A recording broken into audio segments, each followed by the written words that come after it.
오늘은 사무엘상 11장 1절에서 15절까지의 말씀입니다. 오늘은 내 잔이 넘치나이다 시편에 있는 제목을 그대로 가져와 봤습니다. 사무엘상 11장 전체의 말씀, 우리 오늘 함께 하나님 말씀을 나누도록 하겠습니다. 1, 2절만 제가 읽어드리죠. 암몬 사람 나하스가 올라와서 길르앗 야베스에 맞서 진침해 야베스 모든 사람들이 나하스에게 이르되 우리와 언약하자, 그리하면 우리가 너를 섬기리라 하니, 암몬 사람 나하스가 그들에게 이르되 내가 너희 오른 눈을 다 빼야 너희와 언약하리라. 내가 온 이스라엘을 이같이 모욕하리라.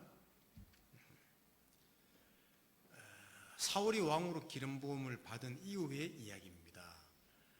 암몬이라는 한 민족의 통치자 나하스라는 사람이 길르앗 야베스라는 곳으로 침공합니다. 이 길르앗 야베스는 요단강 동편에 자리 잡고 있는데, 이스라엘의 12지파 중에 미리 요단강을 건너 가나안 땅 들어가기 전에 갓 지파와 므낫세 반 지파 이렇게 여러 세 지파가 미리 기업을 받았지 않습니까? 거기에 속한 장소입니다. 우리 지도 한번 잠깐 보겠습니다. 여기 요단강이 흐르고 사해, 여메고, 갈릴리 바다가 있습니다. 길르앗 야베스로 암몬이라는 민족이 공격을 했습니다. 이스라엘은 여기 있는 거죠. 지금 야베스가 공격을 하고 항복하겠다고는 말하고는 7일간의 유예 기간을 그 길르앗 야베스 사람들이 요구합니다. 그리고는 전령을 이스라엘 모든 지파에 보내어서 지금 혹시나 자기들을 도와줄 사람이 있는지 지금 요청하고 있는 내용이 오늘 내용입니다. 4절 5절을 한번 볼까요? 이에 전령들이 사울이 사는 기브아에 이르러 이 말을 백성에게 전하매 모든 백성이 소리를 높여 울더니, 마침 사울이 밭에서 소를 몰고 오다가 이르되 백성이 무슨 일로 우느냐 하니 그들이 야베스 사람의 말을 전하니라. 왕으로 추대되었지만 사울은 소를 몰고 있습니다. 아마 그 당시 왕으로 추대를 했지만 아마 옛날에 사사들처럼 평상시는 자기 생활을 하다가 위급할 때에 이스라엘 백성을 구원하는 역할을 하는 사사 정도로만 이 왕의 직분을 생각했던 것 같아요. 그러니까 사울도 소 몰다가 농사 짓다가 그 소식을 듣고 깜짝 놀랍니다. 그리고 사울을 왕으로 세웠지만 무슨 사울이 왕이 돼? 라고 멸시하는 사람들도 많았고, 또 이제 사사시대에서 왕정으로 가는 과도기이기 때문에 아마 왕의 통치에 대해서도 잘 몰랐던 것이 분명합니다. 그러니까 왕이지만 왕 아닌 것처럼 생활하는 거예요. 이때 전령의 말을 사울이 듣고는 6, 7, 8절을 보십시오. 6, 7, 8절. 제가 한 절, 여러분 한 절 같이 또 읽겠습니다.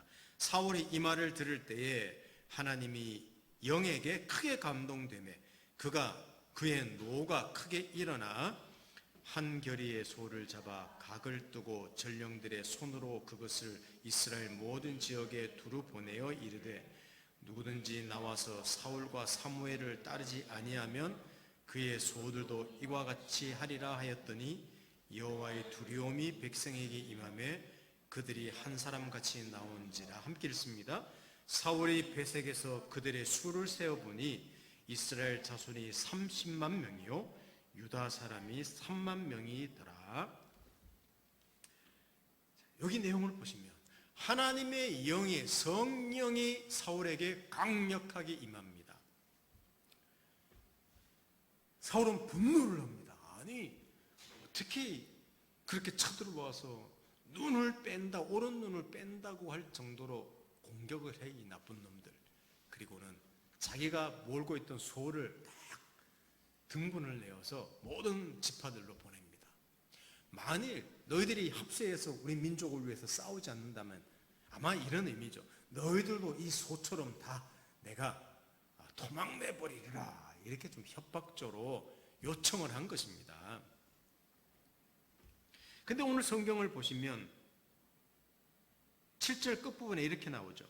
여호와의 두려움이 백성에게 임함에 그들이 한 사람같이 나오니라 그랬습니다. 사울의 말이 강력해서 사울을 존경해서가 아니라 하나님께서 백성을 두렵게 해서 33만 명이나 되는 거대한 군사들이 모이게 되었습니다. 이게 오늘 성경의 기록입니다. 결과를 보십시오. 대승합니다. 11절, 이튿날 사울이 백성을 3대로 나누고 새벽에 적진 한가운데로 들어가서 날이 더울 때까지 암몬 사람들을 치매 남은 자가 다 흩어져서 둘도 함께한 자가 없었더라. 대승을 거둡니다. 또 다른 결과를 보십시오. 자, 12, 13절 함께 읽어보겠습니다. 12, 13절, 백성이 사무엘에게 이르되 사울이 어찌 우리를 다스리겠느냐 한 자가 누구니까? 그들을 끌어내소서, 우리가 죽이겠나이다. 사울이 이르되 이날에는 사람을 죽이지 못하리니 여호와께서 오늘 이스라엘 중에 구원을 베푸셨음이니라. 여러분, 사울이 지금 대승하니까 사람들이 그래요. 아니, 이전에 사울을 기름 부어 왕을 세웠을 때 사울 무시했던 놈 누굽니까? 우리 그런 놈 딱 끌어내서 저렇게 대단한 인물인데 그놈들 죽여버립시다, 이렇게 말하는 분위기입니다.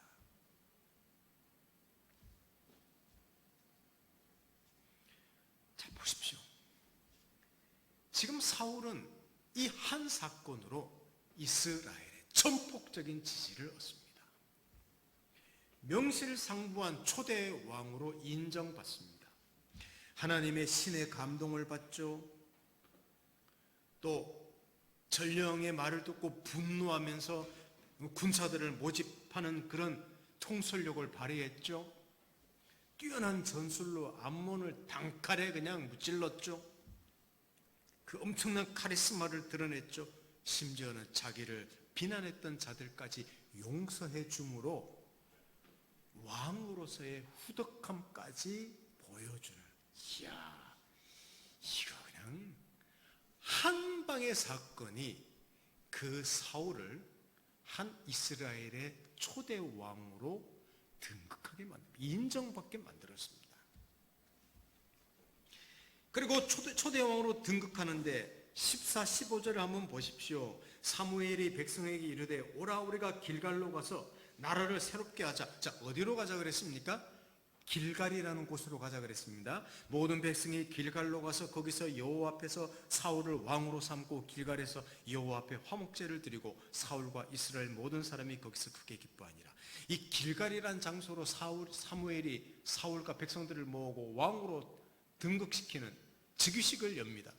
여러분, 이 길갈이라는 장소는 과거 이스라엘이 출애굽한 다음에 40년간 뺑뺑이 돌고 여호수아를 지도자로 해서 가나안 땅 들어갈 때 처음으로 예배드린 곳이 길갈이었습니다. 그러니까 길갈이라는 말은, 곳은 이스라엘이 노예로 있다가 자유한 하나님의 백성으로 시작하는 새로운 나라로서의 시작을 천명한 곳이 길갈인데, 여기서 지금 사울을 왕으로 즉위식 가지는 것은 상당한 의미가 있습니다. 지금은 사울을 중심으로 이스라엘이 새 출발을 합니다. 하나님이 그렇게 지금 선포하시는 것입니다. 자, 제가 급히 여기까지 왔습니다. 자, 오늘 11장 내용은 도대체 무엇을 말하려고 하는 것일까요? 저는 다양한 교훈이 있을 수 있지만 진짜 하나님이 이 11장을 통하여 무엇을 보이려고 하셨을까? 도대체 하나님의 메시지가 무엇인지에 저는 초점을 맞췄습니다. 하나님께서는 지금 사울에게 모든 능력과 지혜와 좋은 것을 주셔서 하나님 백성을 다스릴 왕으로 인정받고 세우고 계십니다. 그런 내용입니다.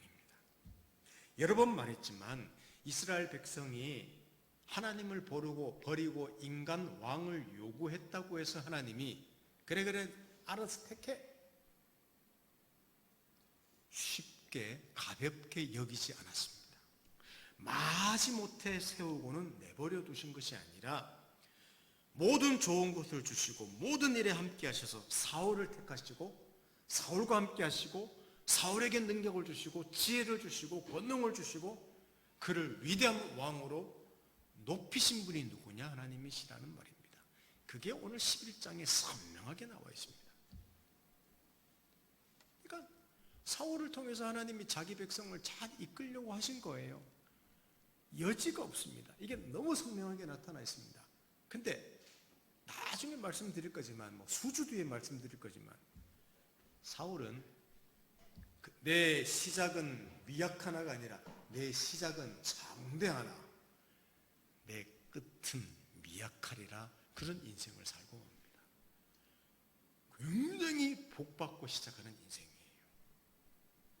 그러나 그가 잘못된 선택을 반복해서 하는 그 결과로 그는 미약하게 됩니다. 나중에 이야기하겠습니다. 오늘 본문만 이야기할게요. 사랑하는 성도 여러분, 이것은 사울에게만 아니라 모든 하나님의 사람에게 하나님이 행하시는 일입니다. 우리 그것을 교훈받아야 됩니다. 자, 사울을 위한다는 것은 이스라엘 백성을 위하는 거고 이스라엘 백성을 하나님이 위한다는 것은 지금 우리 그리스도인을 위한다는 것과 같습니다. 하나님이 자기 백성, 자기 사람을 향해서 가진 사랑과 긍휼과 열심은 우리가 상상할 수 없는 거예요. 자, 아까 말씀드렸죠. 이스라엘 백성이 하나님을 버리고 왕을 요구했다 그래서 어디 저 구석에 있는 실패할 왕 하나 봤더니 사울 이놈 실패할 왕이구나 하고 택해서 하나님이 앉혀두고 그냥 나 몰라라 했다는 것이 아닙니다. 아주 좋은 사람, 탁월한 사람, 그리고 그에게 모든 좋은 복을 주어서 이스라엘 백성을 다스리게 인도하시는 분이 누구냐? 하나님이라고 말씀하고 있는 거죠. 여러분, 늘 거역하는 이스라엘 백성을 향해서 하나님이 어떤 마음을 가지셨는지 성경에서 아주 독특한 언어로 표현으로 한 구절이 하나 있습니다. 호세아라는 성경을 보면 호세아 11장 8절을 한번 읽어보십시다. 8절 우리 개정만 한번 읽어보십시오. 제가 두 개를 다 했는데 세 번역과 호세아 11장 8절을 우리 함께 읽어보겠습니다. 에브라임이여 내가 어찌 너를 놓겠느냐? 이스라엘이여 내가 어찌 너를 버리겠느냐? 내가 어찌 너를 아드마같이 놓겠느냐? 어찌 너를 스보임같이 두겠느냐? 내 마음이 내 속에서 돌이키어 나의 긍휼이 온전히 불붙듯 하도다. 아멘. 여기 아드마와 스보임이라는 곳은 소돔과 고모라가 아브라함 시대 때 하나님의 심판을 받아서 멸망할 때 함께 멸망받은 죄악의 소굴과 같은 도시였다는 겁니다. 그러니까 하나님이 이렇게 말하는 거예요. 내가 어떻게 소돔과 고모라처럼 또 아드마와 스보임처럼 내가 멸망하도록 내버려 두겠느냐? 나 내 백성을 그렇게 할 수 없어. 자, 그래서 11장 8절을 세 번역이라는 성경으로 제가 읽어드리겠습니다. 한번 여기 앞에 있는 구절을 보십시오. 에브라임아, 이스라엘을 말하는 겁니다. 내가 어찌 너를 버리겠느냐? 이스라엘아, 내가 어찌 너를 원수의 손에 넘기겠느냐? 죄 지은 상태 아닙니까? 내가 어찌 너를 아드마처럼 버리며 내가 어찌 너를 스보임처럼 만들겠느냐? 너를 버리려고 하여도 나의 마음이 허락하지 않는구나. 너를 불쌍히 여기는 애정이 나의 속에서 불길처럼 강하게 치솟아 오르는구나 라고 하나님이 자기 표현을 하고 있습니다. 선지자를 통해서.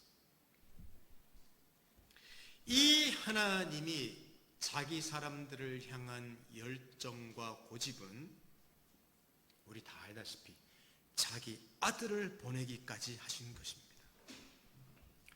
여러분, 창조주 하나님이 피조물인 인간이 된다는 것, 그리고 죄 없는 영원한 하나님이 죽음을 경험한다는 것은 우리가 상상해도 그 이상 불가능하다는 말로도 표현할 수 없는 일입니다.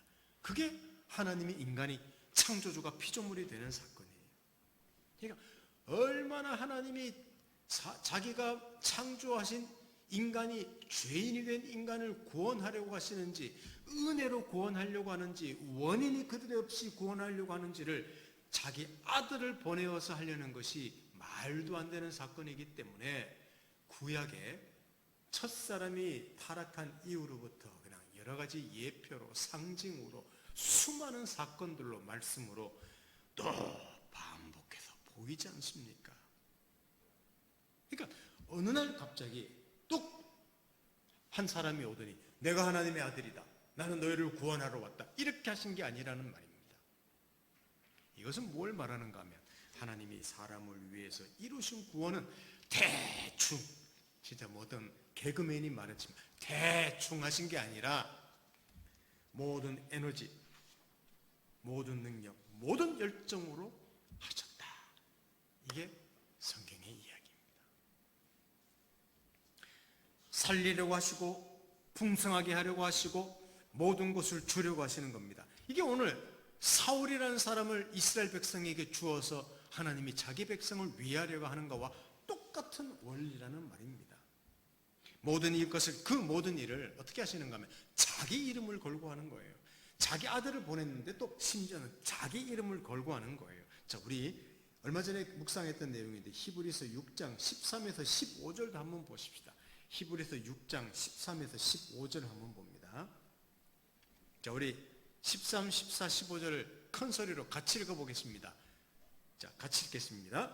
하나님이 아브라함에게 약속하실 때에 가리켜 맹세할 자가 자기보다 더 큰 자가 없으므로 자기를 가리켜 맹세하여 이르시되 내가 반드시 너에게 복주고 복주며 너를 번성하게 하고 번성하게 하리라 하셨더니 그가 이같이 오래 참아 약속을 받았느니라. 아멘. 아브라함한테 약속을 하시는데 어떻게 하시는가 하면 나 하나님이 여호와 하나님이 반드시 하겠다. 자기 이름을 걸고 아브라함의 후손을 통하여 온 세상을 복을 받겠다고 하신 거예요.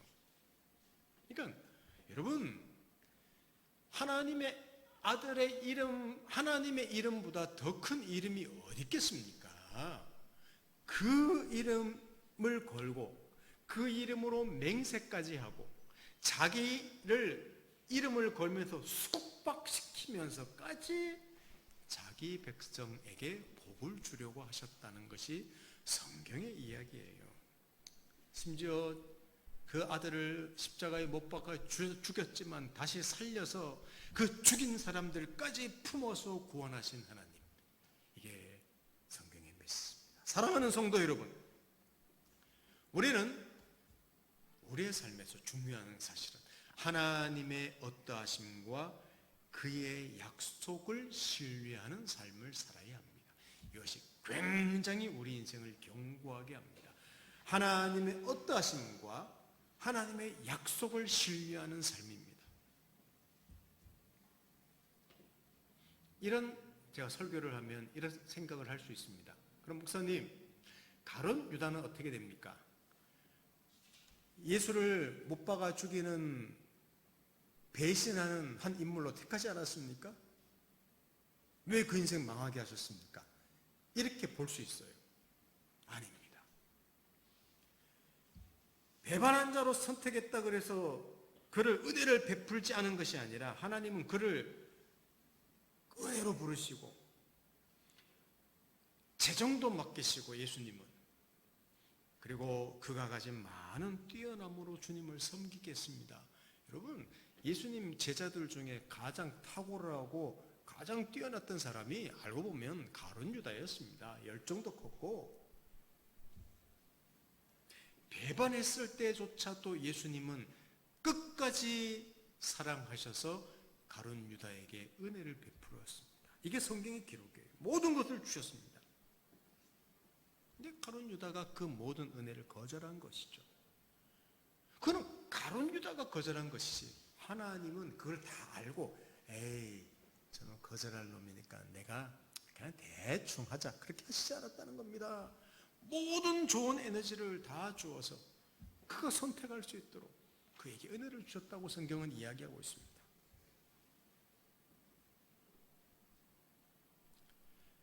여러분 혹시 우리 중에서 하나님이 왜 자신에게는 은혜를 베풀지 않는가 하면서 의심하지는 않습니까? 왜 나에게는 은혜를 주시지 않는가? 아닙니다. 하나님은 이미 많은 것을 주셨고 지금도 넘치도록 주고 계십니다. 아멘입니다. 이것을 우리는 분명히 믿어야 됩니다. 문제는 우리가 확인조차 하지 않는다는 사실이죠. 우리에게 꼭 필요한 것들을 주셨는데도 늘 다른 사람들과 비교하면서 받지 않은 사람처럼 살아간다는 거예요. 이게 우리의 문제입니다. 이미 받은 것이 얼마나 큰지 모릅니다. 우리가 이미 받은 것들이 얼마나 대단한 것인지 모릅니다. 사실 하나님이 자신을 자기 아들을 우리에게 주셨다는 것만큼 우리가 이미 받은 것이 위대한 것인지 우리 그걸 알아야 됩니다. 자, 로마서 8장 32절도 한번 읽어보십시다. 로마서 8장 32절. 우리 성경 로마서 8장 32절. 그래 한 두 개 남았는데 그 중에 하나입니다. 로마서 8장 32절 다 같이 읽어보겠습니다. 자, 로마서 8장 32절 큰 소리로 자기 아들을 아끼지 아니하시고 우리 모든 사람을 위하여 내주시니가 어찌 그 아들과 함께 모든 것을 우리에게 주시지 아니하겠느냐. 아멘. 자기가 줄 수 있는 가장 좋은 선물을 준 사람이 여타의 다른 것들을 선물로 주는 것 어렵지 않습니다. 여러분 하나님이 자기 자신을 그러니까 아들을 사람들에게 선물로 주셨는데 다른 것 무엇이 아깝겠습니까? 없다는 말입니다. 이게 성경의 기록이에요. 그러니 자 우리 결론으로 가고 있습니다. 하나님이 가장 사랑하는 아들까지 우리를 위해서 주셔서 십자가에 못 박히게 하시고 그 죽음으로 우리를 구원하셔서 자녀 삼으셨다면 이걸 믿어도 되는 거예요. 뭐냐면 우리는 얼마나 많은 것들을 선물로 지금 받고 살아가는가 하는 것입니다. 그러니까 이 사실만으로도 우리의 매일의 삶은 역동적이고 매일 감사가 넘쳐야 하는 거예요. 우리가 확인을 하지 않아서 그런 것이지. 그러니 지금 우리가 바로 이런 선물들을 받고 살아가고 있다는 사실을 알고 무한하신 하나님으로부터 무한한 은혜가 흘러나오고 있다는 사실을 우리가 알고서 우리 자신은 용기를 가지고 살아가야 된다는 사실입니다. 저는 혹시 여러분 이렇게 물을지 모릅니다. 목사님 그렇게 설교를 하시는데 그러면 목사님은 이렇게 설교를 하시는데 매일 행복에 겨워서 살아가고 있습니까? 그렇지 못합니다. 우리 다 저나 여러분이나 또 그렇지 않습니까? 우리 질병을 겪습니다. 사고를 당하기도 합니다. 인간관계가 깨지기도 합니다. 어려움을 겪습니다. 재물이 부족하기도 합니다. 그래서 힘들어해요. 저도 그래요.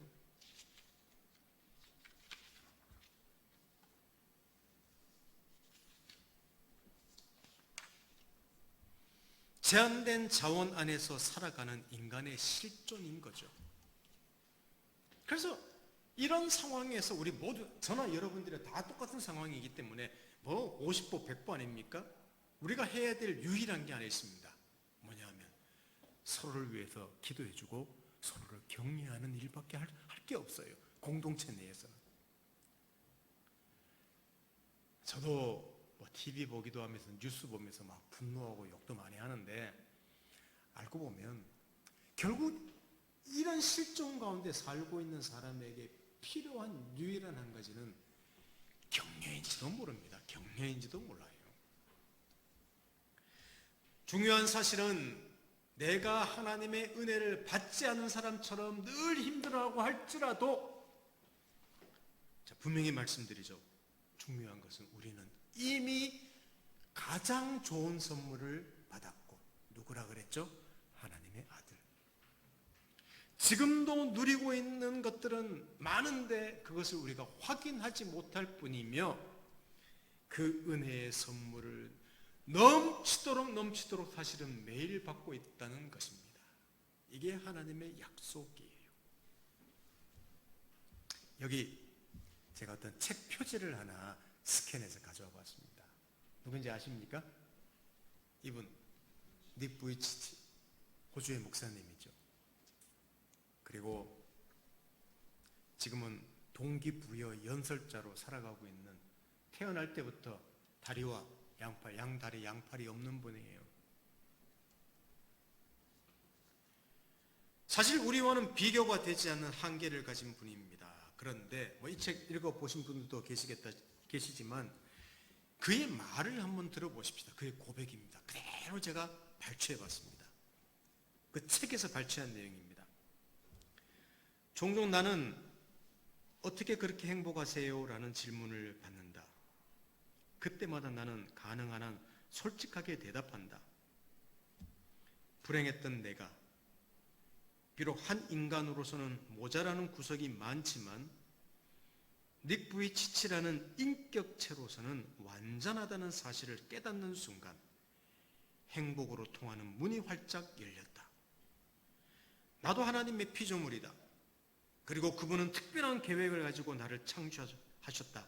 라는 깨달음이 나의 행복의 비밀이다. 개선의 여지가 전혀 없다는 이야기는 아니다. 개인적으로는 여전히 노력하는 중이다. 나는 내 삶에 한계가 없다고 믿는다. 팔다리가 없으니 공식적으로는 장애인이지만 실제로는 똑같은 이유에서 뭐든지 다 할 수 있는 사람이다. 남들에겐 없는 독특한 문제를 가졌지만 그 덕분에 어려움을 겪는 이들에게 손을 내밀 수 있는 특별한 기회들도 활짝 열렸다.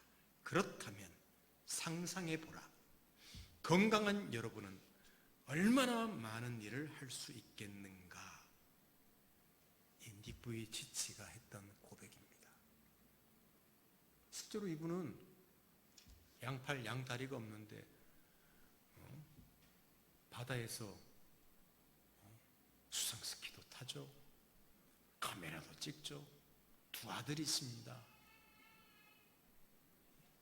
못하는 게 없어요. 그래서 여기 보면 Life without limit, 한계가 없는 인생을 살고 있습니다.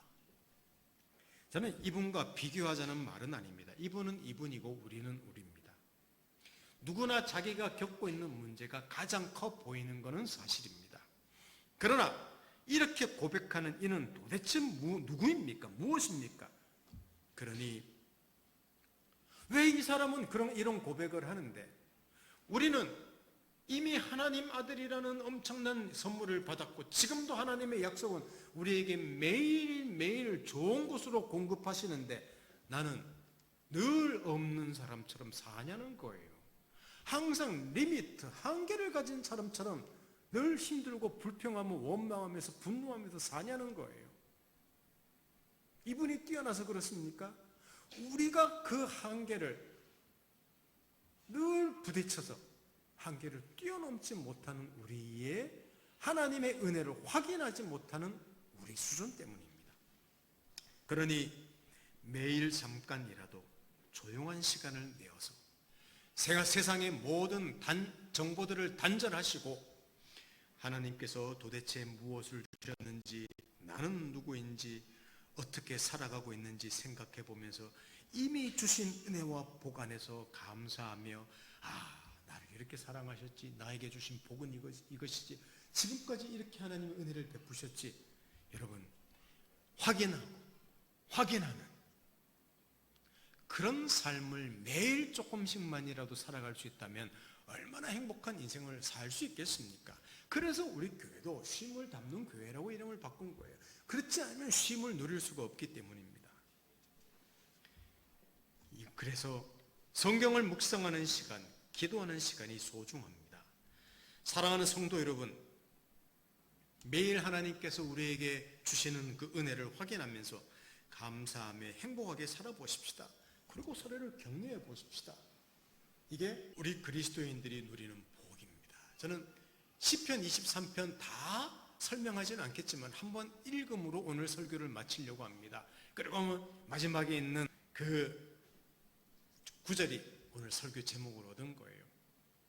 고난 가운데서도 하나님이 이 다윗이라는 한 사람을 어떻게 복 주시고 인도하셔서 채워주셨는지, 이 고백이 이 팍팍한 현실을 살아내고 있는 수많은 그 장애와 또 한계에 부딪혀 살고 있는 우리에게 내 잔이 넘치나이다 라고 감히 고백하며 살 수 있는 저는 우리가 되면 참 좋겠습니다. 오늘 설교 여러분 꼭 다시 한번 주중에 들어보시면서 좀 내 인생을 돌아보면서 확인하는 그런 인생이 되면 좋겠습니다. 시편 23편 1절에서 6절인데 제가 한 절, 여러분 한 절 그렇게 읽고 오늘 설교를 마치겠습니다. 우리의 고백이 되면 좋겠네요. 여호와는 나의 목자시니 내게 부족함이 없으리로다. 그가 나를 푸른 풀밭에 누이시며 쉴만한 물가로 인도하시는도다. 내 영혼을 소생시키시고 자기 이름을 위하여 의의 길로 인도하시는도다. 내가 사망의 음침한 골짜기로 다닐지라도 해를 두려워하지 않을 것은 주께서 나와 함께 하심이라. 주의 지팡이와 막대기가 나를 안위하시나이다. 주께서 내 원수의 목전에서 내게 상을 차려주시고 기름을 내 머리에 부으셨으니 내 잔이 넘치나이다. 내 평생의 선하심과 인자심이 반드시 나를 따르리니 내가 여호와의 집에 영원히 살리로다. 아멘. 이 시편 기자의 고백이 우리의 고백이 되기면 좋겠습니다. 함께 기도합니다.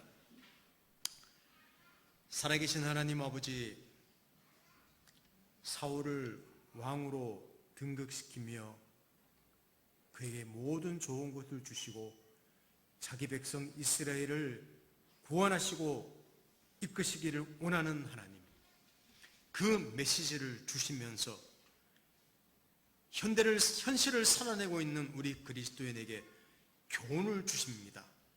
아버지 하나님, 내 잔이 넘치나이다 라고 고백할 수 있는 것은 하나님께서 가장 소중한 아들을 주셨고, 그리고 매일매일의 삶에서 우리에게 좋은 것들을 넘치도록 주시기 때문입니다.